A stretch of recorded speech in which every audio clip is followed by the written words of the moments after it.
দেশের আইন শৃঙ্খলা পরিস্থিতির উন্নয়নের লক্ষ্যে সারা দেশে একযোগে পরিচালিত হচ্ছে অপারেশন ডেভিল হান্ট। এ বিশেষ অভিযান যৌথভাবে পরিচালনা করছে সেনাবাহিনী, বিজিবি, র্যাব, পুলিশ ও পুলিশের গোয়েন্দা শাখা। অভিযানের অংশ হিসেবে এখন পর্যন্ত ১,৩০৮ জনকে গ্রেপ্তার করা হয়েছে।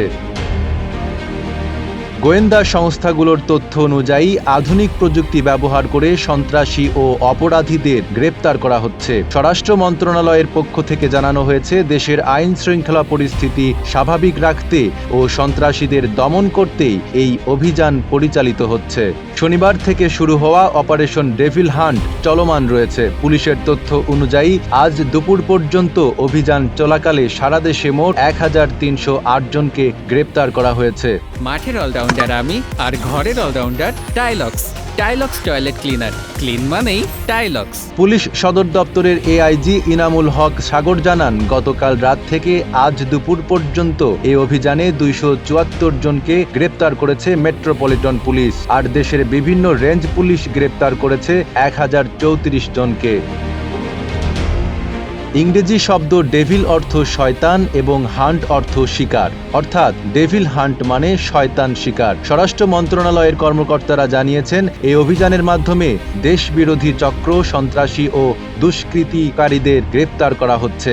রোববার সচিবালয়ের এক সংবাদ সম্মেলনে স্বরাষ্ট্র মন্ত্রণালয়ের সিনিয়র সচিব নাসিমুল গনি বলেন, প্রতিটি অপারেশনের একটি কোড নেম থাকে, যা মূল লক্ষ্যকে ফোকাস করতে সাহায্য করে। আইন শৃঙ্খলা বাহিনীর তথ্য অনুযায়ী অপারেশন ডেভিল হান্টের প্রথম রাতে গাজীপুর জেলার ৫টি থানায় সাঁড়াশি অভিযান চালানো হয়। এতে সন্ত্রাসী কর্মকাণ্ডের অভিযোগে আওয়ামী লীগের ৪০ জন নেতাকর্মীকে আটক করা হয়েছে।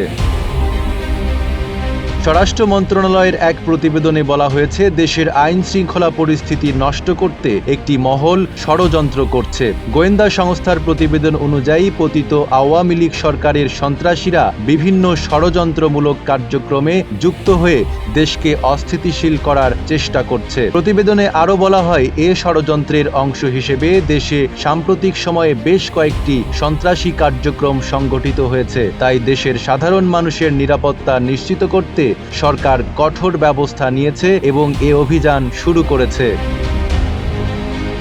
আইন শৃঙ্খলা বাহিনীগুলোর যৌথভাবে পরিচালিত অপারেশন ডেভিল হান্ট এর কয়েকটি প্রাথমিক লক্ষ্য নির্ধারণ করা হয়েছে। সেই লক্ষ্য পূরণে সারা দেশে একযোগে অভিযান পরিচালিত হচ্ছে এবং এটি অব্যাহত থাকবে বলে জানিয়েছে স্বরাষ্ট্র মন্ত্রণালয়। নাইম আরাবী, ঢাকা পোস্ট।